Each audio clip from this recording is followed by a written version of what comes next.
तुमने युद्ध की मांग की, तुम्हें युद्ध चाहिए जरासंध, तो लो, मैं तुम्हें युद्ध देता हूं।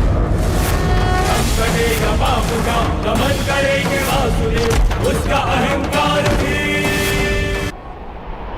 ये तुम्हारी दूसरी भूल है जरासंध, और मेरी अंतिम चेतावनी, शांति का अंतिम प्रयास।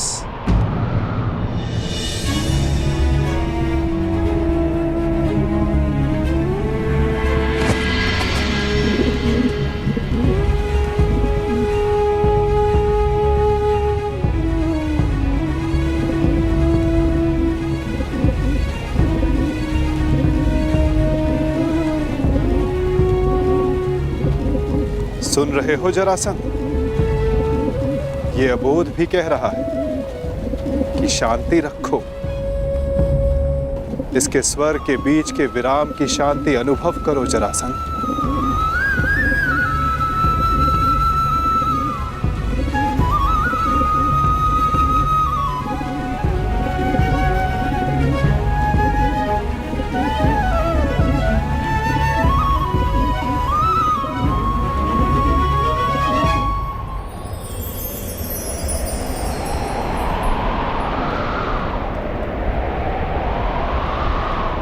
शांति का संदेश लाने वाले परिणाम जानना चाहता है वासुदेव, तो देख।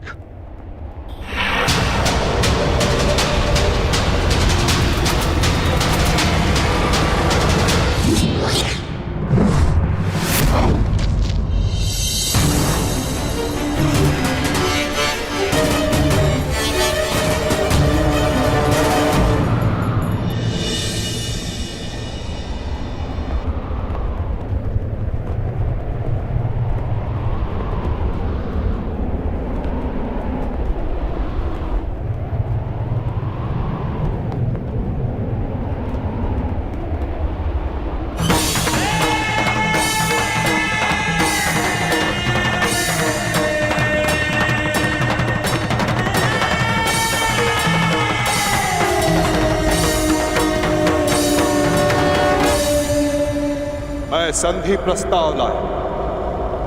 तुमने शांति दूत का वध किया, मैंने शास्त्र से समझाने का प्रयास किया, तुमने शस्त्र उठाया।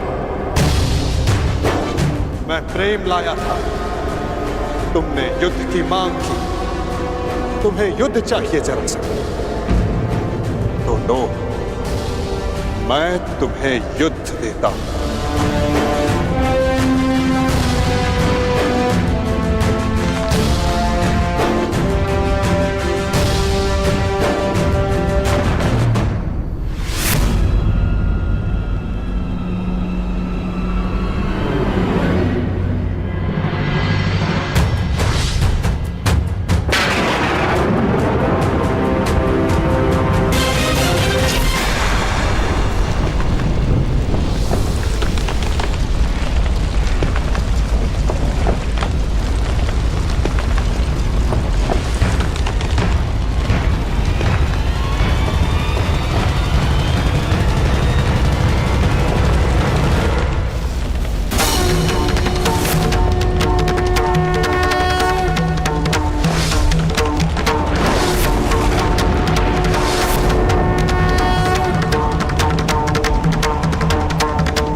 युद्ध भी, दंड भी, प्रहार भी। दम कटेगा पाप का, नाश होगा नीच का, दमन करेंगे वासुदेव, उसका अहंकार भी। रथ चक्र के प्रहार से, विनाश हुंकार से, क्रोध अग्नि कृष्ण की करेगी पाप का दलन। पाप से गति नरा राही मां पुकारती, ईश द्वार का समक्ष अपना त्राण मांगती।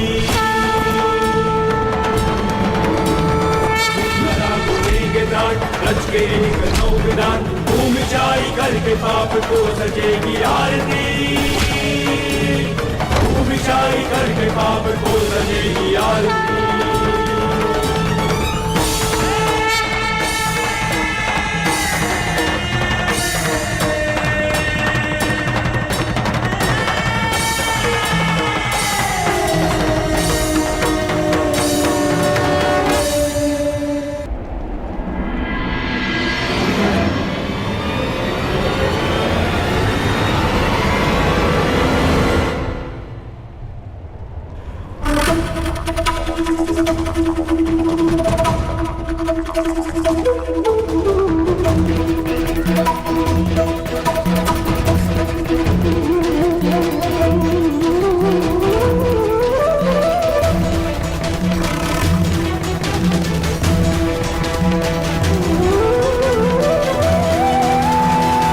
हर पाप के मार्ग में आना मेरा कर्तव्य है, परंतु नियति के मार्ग में आना मेरा अभ्यास नहीं। तुम्हारी मृत्यु किसी और के हाथों लिखी है जरासंध, इसलिए आज मैं तुम्हें पुनः जीवन दान देता हूं।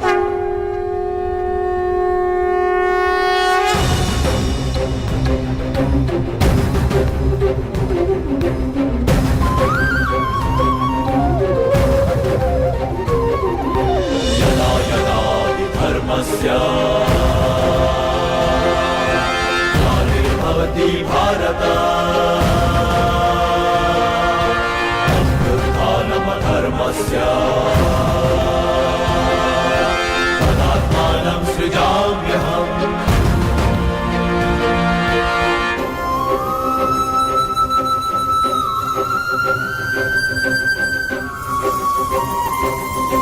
परित्राणाय साधूनां विनाशाय च दुष्कृतां।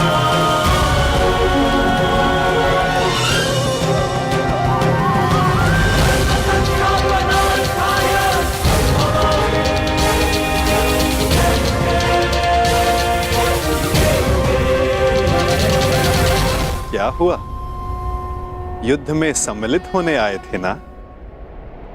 युद्ध नहीं किया? आपने मुझे विकल्प चुनने को कहा, परंतु अवसर नहीं दिया। अब अनुभव हुआ कि मुझे यहां युद्ध में सम्मिलित होने के लिए नहीं, युद्ध का साक्षी बनने के लिए लाया गया था। अनगिनत जरासंधों से भरे इस संसार में एक कर्ण से वार्तालाप करके अच्छा लगा। तुम अब भी भ्रम के पार देख सकते हो कर्ण। युद्ध समाप्त हुआ और तुम्हारे वचन पूर्ति का उपकर्म भी।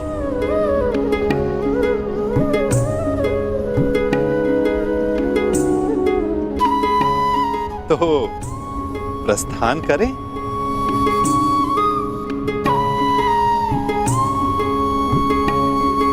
रुकिए।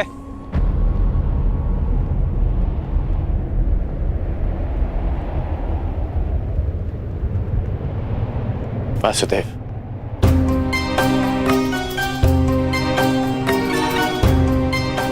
अपने आप नटवर है और ना मैं रथी, इसलिए अब ये रथ मैं चलाऊंगा।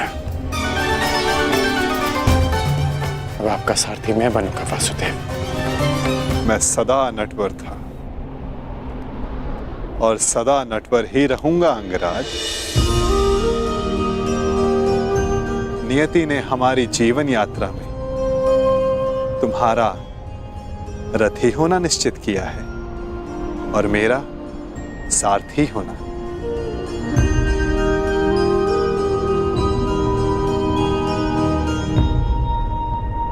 जो मन में है कह डालिए अंगराज।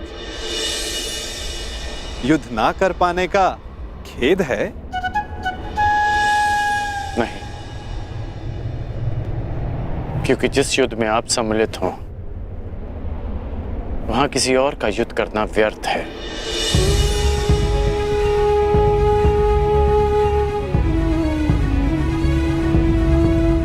नियति के चक्र को कौन समझ पाया है कर्ण?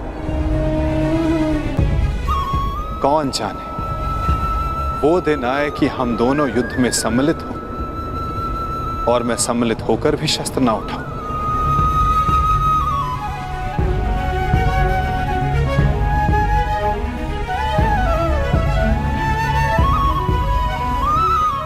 अरे अरे, इतना गंभीर क्यों हो गए?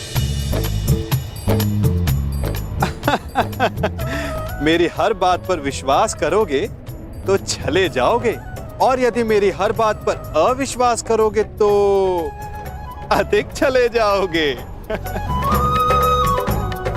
अब सोचने में ज्यादा समय व्यर्थ मत करो कर्ण, रथ पर बैठो। क्या अब भी कोई यात्रा शेष है?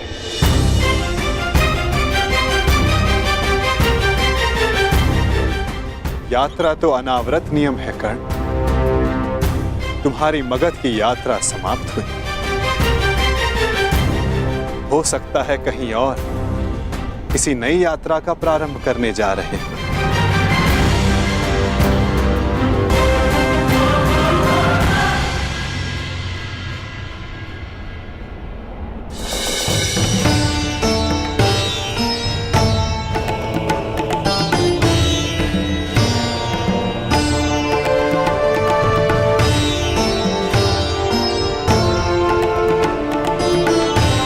यात्रा मंगलकारी हो पुत्रों।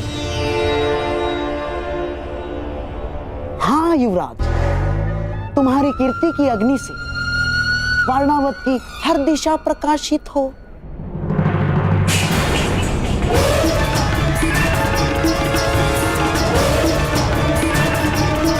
पहना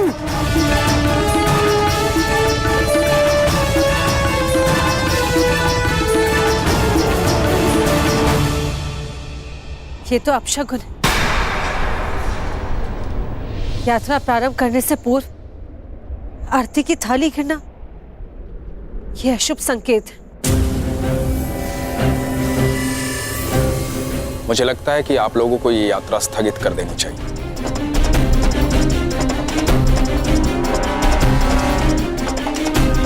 शास्त्रों में लिखा है, किसी भी शुभ मुहूर्त में कोई विघ्न आए तो उसे टालना ही उचित है। भ्राता विदुर कह रहे हैं तो यात्रा स्थगित ही कर देनी चाहिए।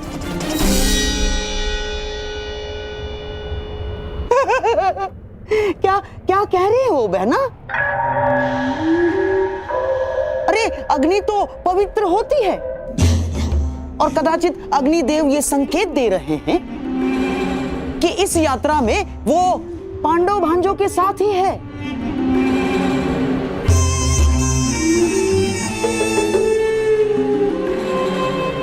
परंतु महामंत्री, आप तो स्वयं नीति कुशल हैं। वारणावतवासी युवराज युधिष्ठिर की प्रजा है, और वहां उनके और बहन कुंती के सत्कार में विशेष प्रबंध कर दिए गए हैं। और अब यदि ये यात्रा स्थगित हुई तो न केवल प्रजा का उत्साह भंग होगा, बल्कि प्रजा में यह संदेश भी जाएगा कि युवराज युधिष्ठिर केवल एक अपशकुन के भय से अपने कर्तव्य से पीछे हट गए ना।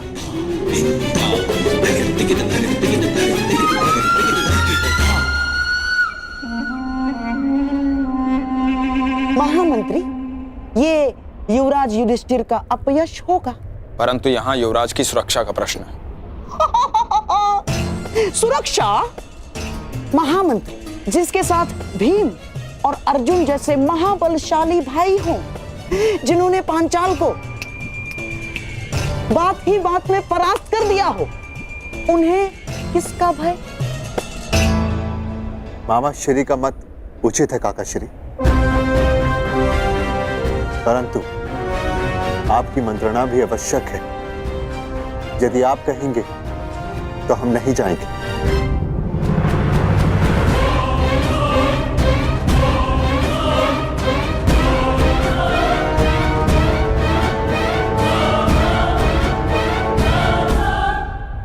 क्या आज्ञा है काकाश्री?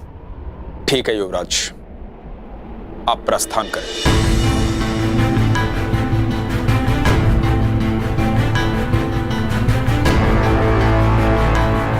यात्रा मंगलमय हो।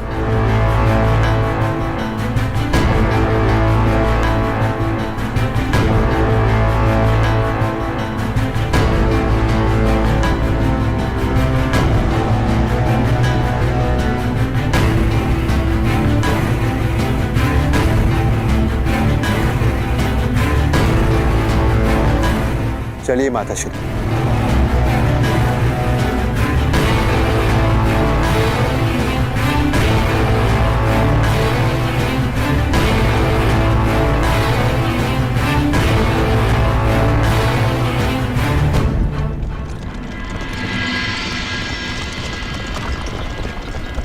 अंतिम विदाई युवराज, अंतिम विदाई। अब कदाचित हस्तिनापुर तुम्हारा मुख कभी न देख पाए।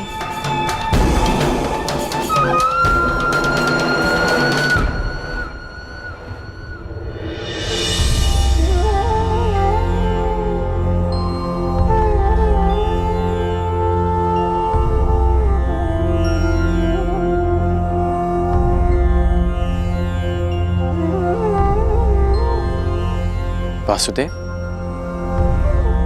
अभी आपने कहा कि दूसरी यात्रा प्रारंभ हो रही है, तो फिर आप बीच में क्यों रुक गए? विचार कर रहा हूं अंगराज कि कुछ यात्रा यदि प्रारंभ ना की जाए तो भविष्य पूर्णतः भिन्न हो सकता है।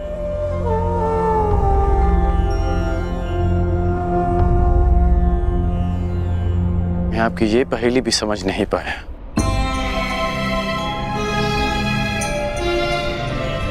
हर पहेली का उत्तर हमारे चयन में होता है अंगराज, और भविष्य चयन पर निर्भर करता है। जीवन जीने के सदैव दो विकल्प होते हैं। एक विकल्प होता है इस पाषाण खंड की भांति, जो अपने अहंकार, अपने हठ, अपनी जड़ता के बोझ के कारण भारी और कठोर हो जाता है, जो ना अपना चुना हुआ मार्ग बदलता है और ना ही अपने विचार। उसका प्रारब्ध इस पाषाण खंड की तरह होता है।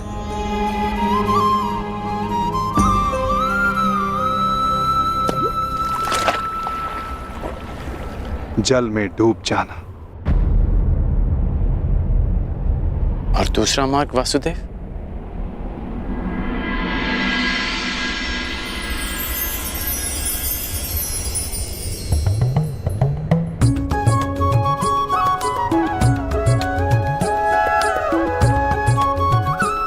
भक्ति मार्ग, इस मोर पंख की भांति हल्का, जो वायु के वेग में बहता है।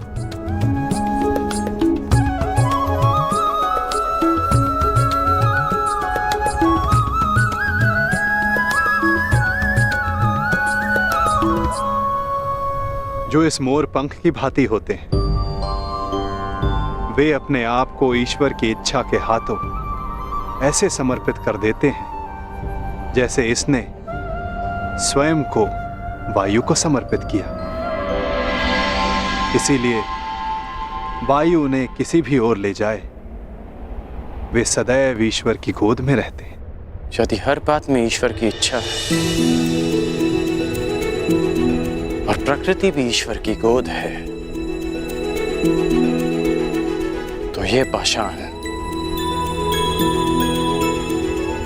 ईश्वर की गोद में ही गया है। तो इस प्रकार तो ये दोनों मार्ग एक ही हुए ना वासुदेव? पाषाण हो या पंख, वायु के साथ बहें या जल में मग्न हो जाएं, रहना तो ईश्वर के साथ ही है।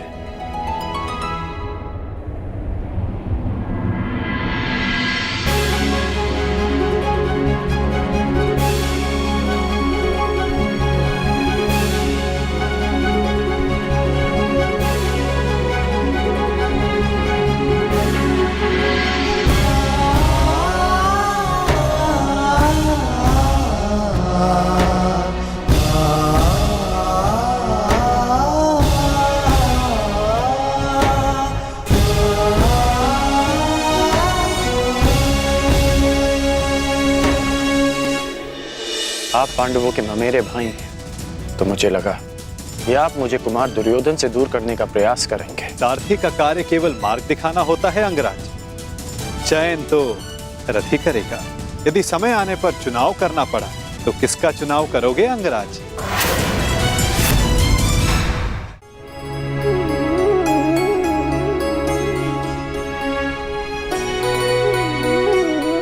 मैं हमेशा तुम्हारी प्रशंसा करता आया, परंतु आज तुमने मेरा सम्मान अर्जित किया है कर्ण।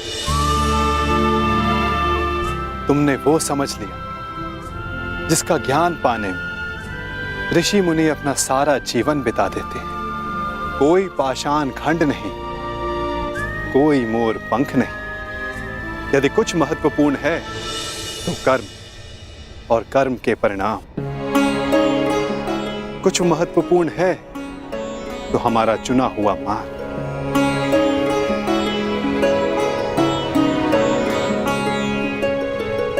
बहुत ज्यादा सोचते हो अंगराज, बहुत समय भी व्यर्थ करते हो। अब यहीं रहना है या आगे चलें? रुके तो आप हैं वासुदेव। कहा था ना, जीवन मार्ग में रुककर देख लेना चाहिए कि लक्ष्य उचित है या नहीं। और हमारा मार्ग हमारे साथ छल तो नहीं कर रहा है?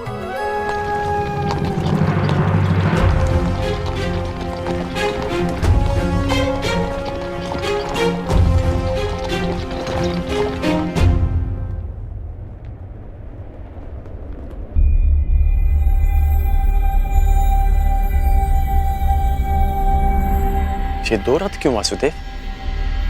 क्योंकि यहां से दो मार्ग जाते हैं कर्ण। एक हस्तिनापुर को और दूसरा पांचाल को।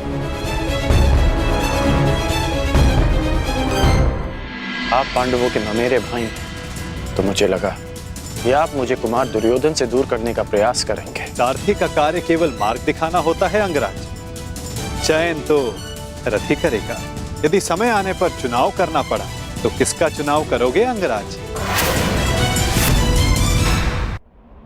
ये दो रथ क्यों वासुदेव?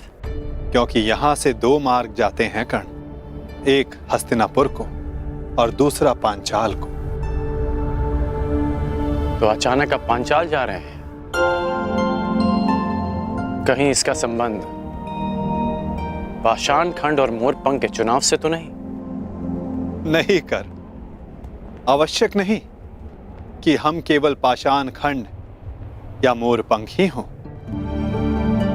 कभी कभी कर्म के साथ साथ निमित्त भी महत्वपूर्ण होता है। हम में से कुछ पाषाण पानी के लिए निमित्त होते हैं, मोरपंख के लिए वायु का, और निर्माण के लिए अग्नि का।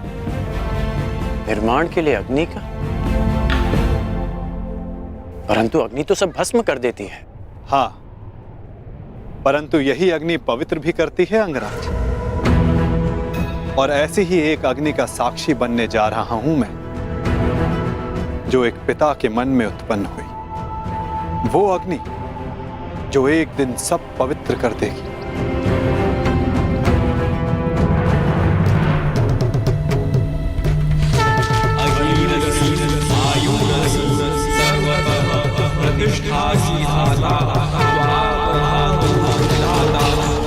हमारे प्रतिशोध की अग्नि शांत करने के लिए दो अतिथि शीघ्र प्रस्तुत होंगे द्रौपद। मैं भी उनके स्वागत के लिए आतुर हूं ऋषिवर।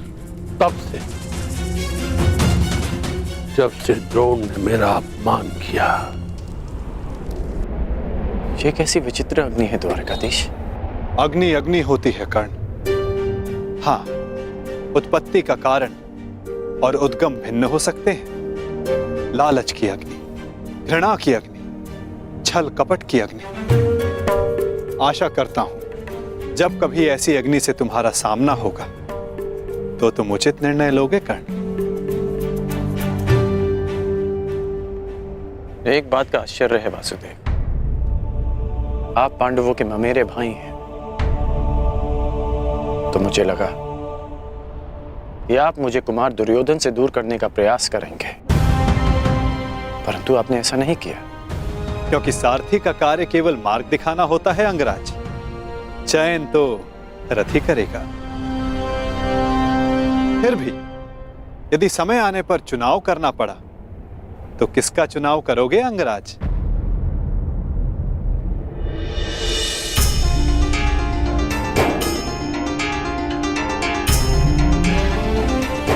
मित्र दुर्योधन का। इसलिए नहीं कि मैं उनके प्रत्येक कर्म को उचित मानता हूं, परंतु इसलिए कि उन्होंने मेरी तब सहायता की जब सबकी दृष्टि में मैं तुच्छ था।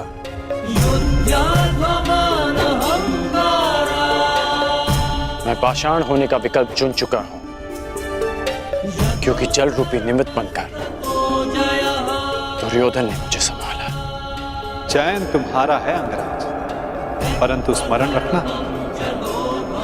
हम कर्म चुनते हैं और कर्म हमारा परिणाम चुनता है।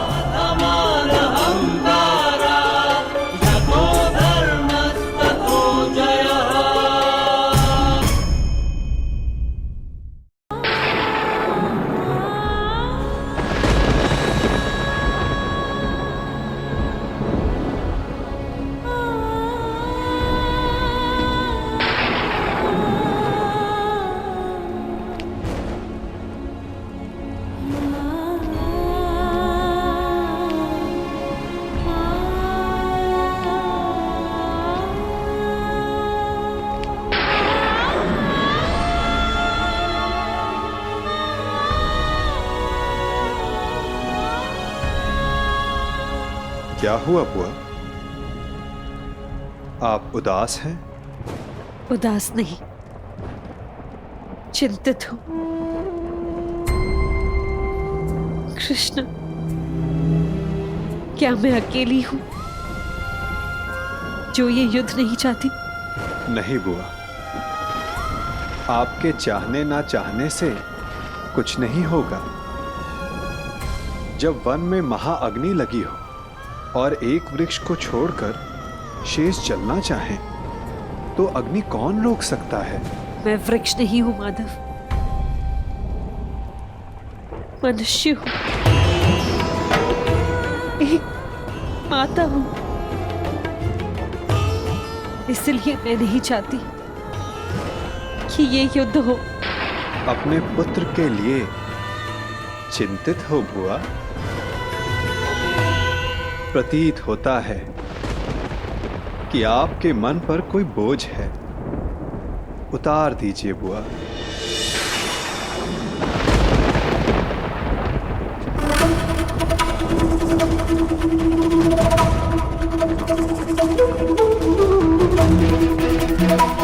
मैं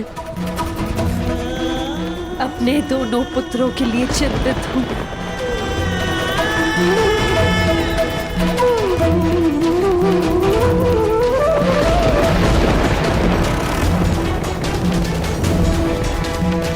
दोनों पुत्र, परंतु युद्ध तो केवल अर्जुन कर रहा है ना? अर्जुन के जीवन के साथ साथ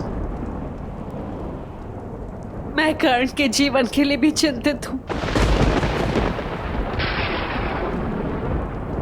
कर्ण मेरा पुत्र है।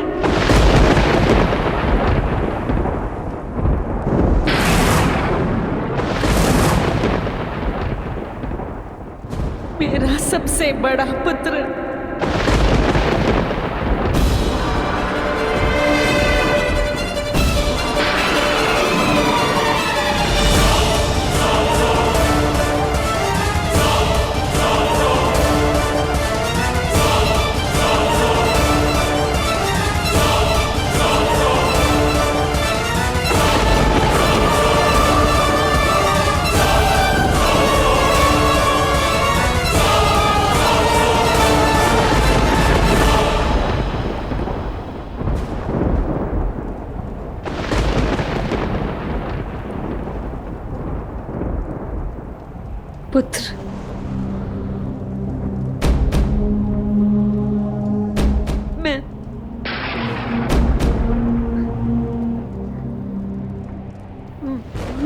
अभी उचित समय नहीं है बुआ।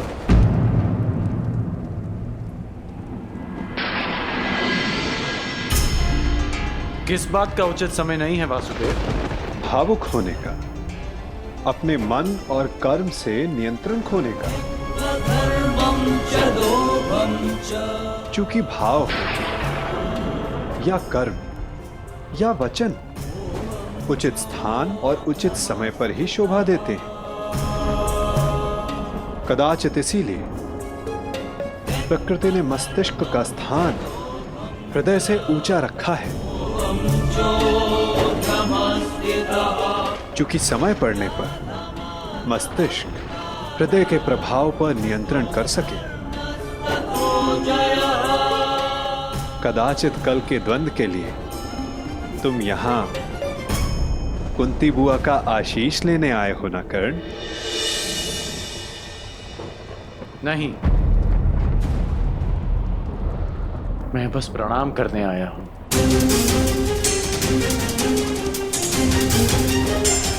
प्रणाम करोगे, आशीष नहीं लोगे? क्यों? क्योंकि विजयी होने का आशीष मांगकर मैं माता कुंती को धर्म संकट में नहीं डाल सकता। उस आशीर्वाद पर केवल उनके पुत्र अर्जुन का अधिकार है। तुम भी तो इन्हें माता कहकर पुकारते हो ना मित्र, तो इस नाते तुम भी इनके पुत्र हुए।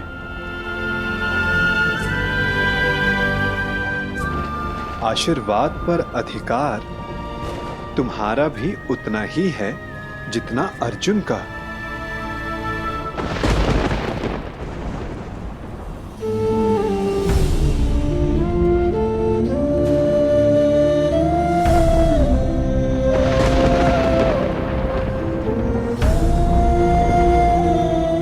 मैं यहां केवल कर्तव्य पालन के लिए आया हूं, अधिकार पाने नहीं।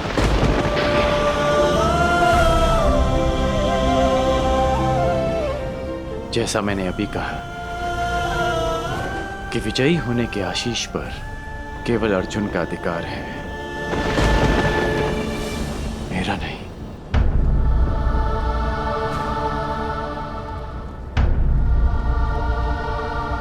एक माता के लिए उसके पुत्र के विजय होने से अधिक उसका जीवित होना महत्वपूर्ण है।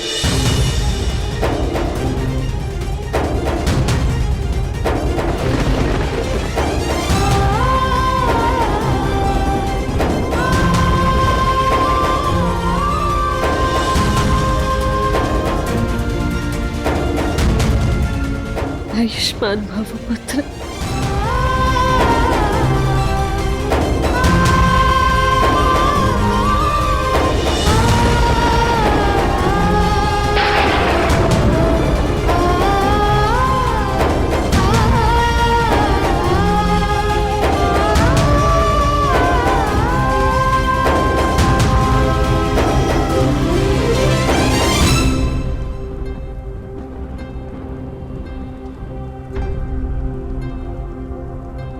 सत्य सम्मुख आएगा बुआ, परंतु उचित समय उचित स्थान पर। और वो समय कब आएगा? ये समय आपको स्वयं बतलाएगा बुआ। बुआ हूं ना तुम्हारी, और भक्त भी। क्या इस युद्ध को रोक सकते हो? कर्म कर सकता हूं, परंतु फल समय के हाथ में है।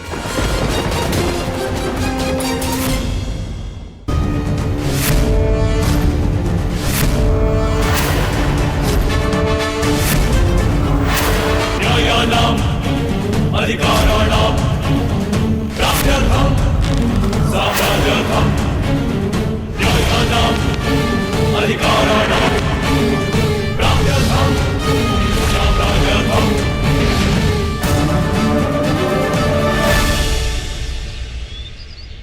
जिस परिवार को सुदृढ़ रखने के लिए मैंने मृत्यु को अपने से दूर रखा, उसका विभाजन मैं किस प्रकार देख सकता हूं? ऐसा कौन सा परिवार है जिसमें विवाद नहीं होता, परंतु विभाजन? क्या यही एक समाधान? मुझे अपने कानों पर विश्वास नहीं हुआ था विदुर। वासुदेव जैसा विद्वान और बुद्धिमान विभाजन का सुझाव देता है। यदि मेरे वचनों से आपको पीड़ा पहुंची है तो मैं क्षमा प्रार्थी हूं गंगापुत्र, परंतु परिस्थितियां कभी कभी ऐसी हो जाती हैं कि परिवार को बांटना आवश्यक हो जाता है, विशेषकर तब जब परिवार के कुछ सदस्य शेष का विनाश चाहने लगे। मैं कह चुका हूं, मेरे जीवित रहते ऐसा कभी नहीं होगा। मुझे विश्वास है कि मैं अपने पुत्रों को एक रखने में सक्षम हूं। क्षमा चाहूंगा गंगापुत्र, परंतु ऐसा हो चुका है, वो भी आपके जीवित होते हुए। और रही बात आपके विश्वास की, तो वो लाक्षागृह की अग्नि में भस्म हो चुका है। क्या कह रहे हैं आप? दुर्योधन और शकुनी ने पुरोचन से वारणाव्रत में जो भवन बनवाया था, वो भवन लाक्षागृह था। वो पांडवों को भेंट देने के लिए नहीं, अपितु पांडवों को अग्नि की भेंट चढ़ाने के लिए था गंगापुत्र। मुझे विश्वास नहीं। तो आप महात्मा विदुर से पूछिए, यदि वो समय रहते पांडवों को सावधान नहीं करते तो आज आपके पांचों पौत्र जीवित नहीं होते। वासुदेव ठीक कह रहे हैं तातश्री। तुमने मुझे बताया क्यों नहीं विदुर? आपको कष्ट होता तातश्री। पांडवों की रक्षा मैंने कर ली थी, परंतु सत्य जानने के पश्चात कौरवों की रक्षा आपसे कोई नहीं कर पाता। यदि कौरवों और पांडवों को साथ रखा गया तो मुझे खेद है गंगापुत्र, कहीं हस्तिनापुर स्वयं एक लाक्षागृह में परिवर्तित ना हो जाए। स्पष्ट कहिए वासुदेव। तो सुनिए, द्रोण शिष्य और परशुराम शिष्य दोनों पराजय स्वीकार नहीं करेंगे। ना ही दोनों में युद्ध कौशल की कमी है, ना ही अस्त्रों का अभाव। तो निश्चित रूप से युद्ध भयंकर होगा। एक को विजय मिलेगी, एक को वीरगति।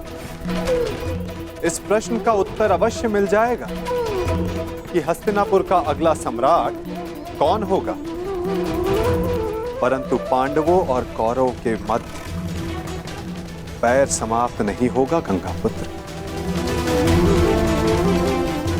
उनके ईर्ष्या और प्रतिशोध की अग्नि समाप्त नहीं होगी।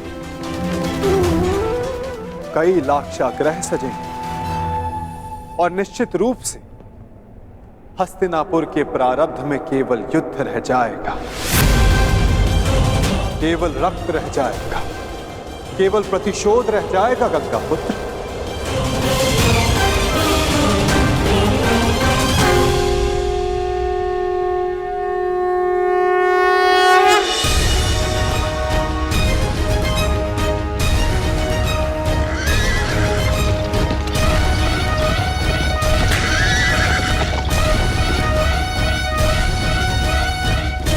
दो योद्धा युद्ध के लिए प्रस्थान कर रहे हैं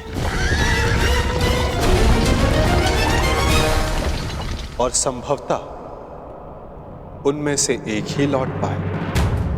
निर्णय आपका है गंगापुत्र।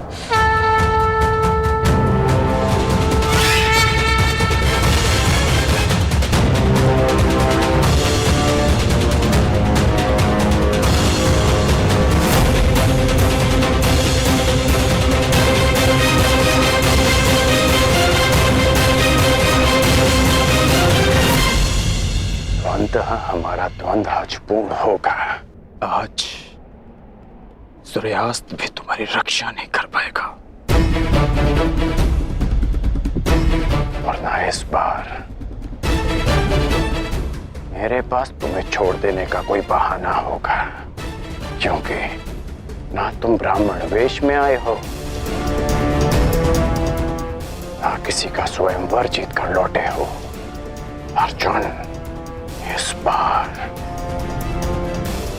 मैं अपना धनुष नीचे नहीं करूंगा और मैं तुम्हें प्रहार करने का अवसर नहीं दूंगा।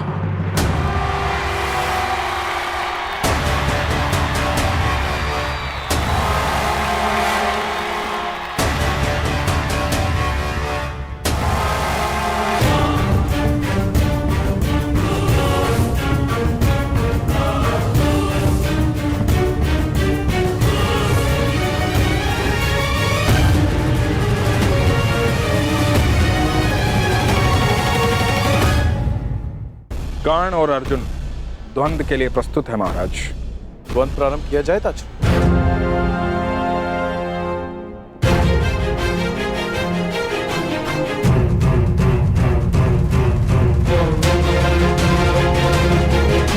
और कोई विकल्प भी तो नहीं। द्वंद्व प्रारंभ हो।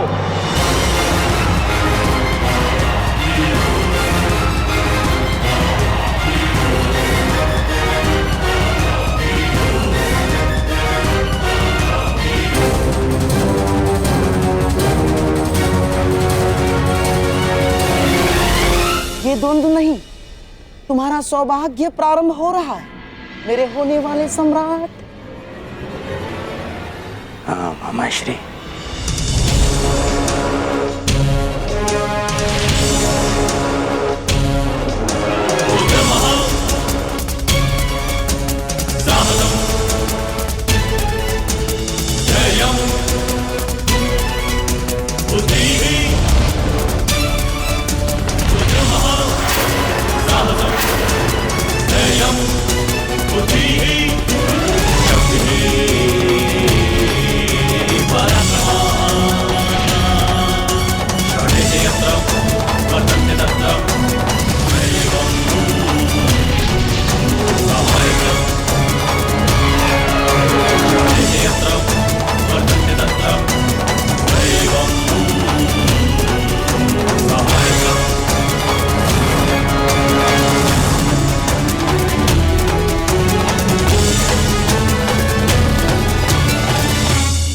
रुको।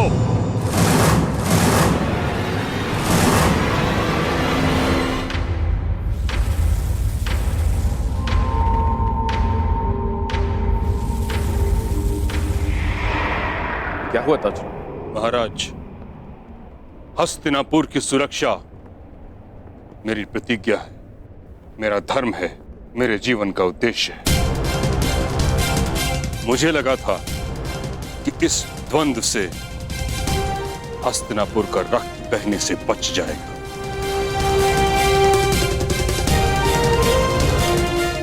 परंतु अब मुझे प्रतीत होता है यह द्वंद्व हस्तिनापुर के हित में नहीं।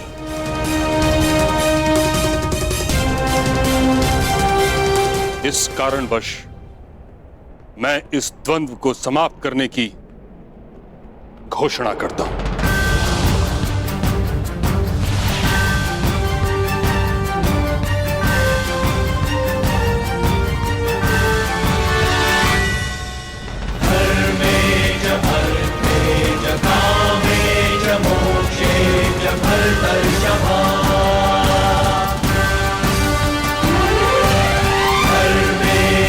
क्योंकि आज अंगराज की विजय हो या अर्जुन की,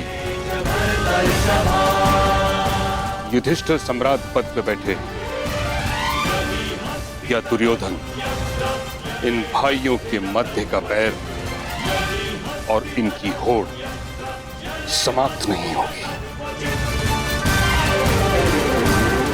परंतु पितामह, इसके अतिरिक्त और क्या हल है?